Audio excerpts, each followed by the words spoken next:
आज की कहानी। राघव अपनी माँ को बहुत दिनों से नीति से शादी करवाने को मना रहा था, किंतु वो तैयार नहीं थी। वजह केवल इतनी थी कि नीति एक अनाथ लड़की थी जो राघव की सहकर्मी भी थी।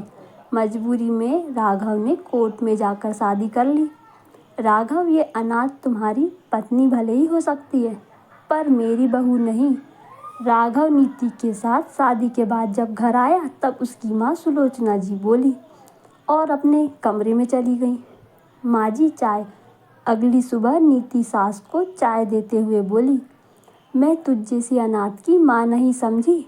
मेरे बेटे को तूने अपनी बातों में फंसा लिया, पर मुझे नहीं फंसा पाएगी। सुलोचना जी उसे ताना देते हुए बोली।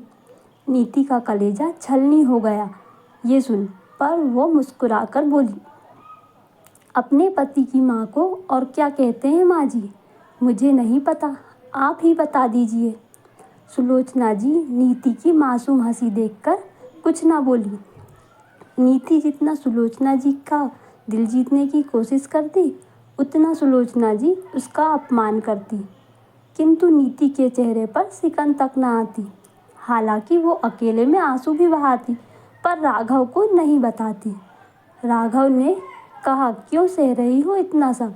नीति, मुझसे शादी करके तुम्हें सिवा तिरस्कार के कुछ नहीं मिला। आज फिर किसी बात पर सुलोचना जी ने नीति को काफ़ी सुनाया तो राघव उसका उदास चेहरा देख बोला, अरे मिला क्यों नहीं? बचपन से माँ के लिए तरसी। तुमने मुझे माँ दी है ना। स्कूल में जब बच्चों की मम्मी आती थी तो मैं अनाथ उन्हें देख ईश्वर से शिकायत करती थी। ईश्वर ने देखो मुझे सास के रूप में माँ दे दी। नीति मुस्कुराकर बोली, किसे बहला रही हो नीति? तुम भी जानती हो माँ तुम्हें बहू तो क्या इंसान तक नहीं समझती। हमेशा तो अपने तानों से तुम्हारा अपमान करती रहती है। तुम्हें क्या लगता है तुम मुझे नहीं बताती हो तो मुझे पता नहीं है? राघव बोला। राघव, मुझे माँ की बहू नहीं बेटी बनना है, इसीलिए वो मुझे कितना सुनाए कितना मेरा अपमान करे मैं उफ नहीं करूँगी, क्योंकि इस अनाथ को माँ चाहिए। और तुम हम माँ बेटी के बीच में मत आया करो जी। मेरी माँ बहुत अच्छी है, बस थोड़ा नाराज़ है, जो कि लाजमी भी है। उनके कितने ख्वाब होंगे तुम्हारी शादी को लेकर, जो मुझ अनाथ की वजह से टूट गए। नीति उदास होकर बोली। सुलोचना जी बाहर से सब सुन रही थी। उन्हें खुद की सोच पर बहुत शर्मिंदगी हुई।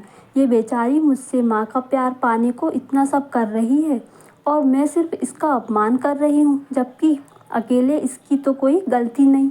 शादी तो मेरे बेटे ने की है। इससे उन्होंने सोचा। उनकी आंख में इस वक्त आंसू थे। ना बेटा, तू अनाथ नहीं है, मैं हूँ ना तेरी माँ। अचानक सुलोचना जी अंदर आई और बोली, माँ, भरे गले से। नीति बोली, उसे यकीन नहीं हो रहा था कि उसकी सास ने उसे स्वीकार कर लिया।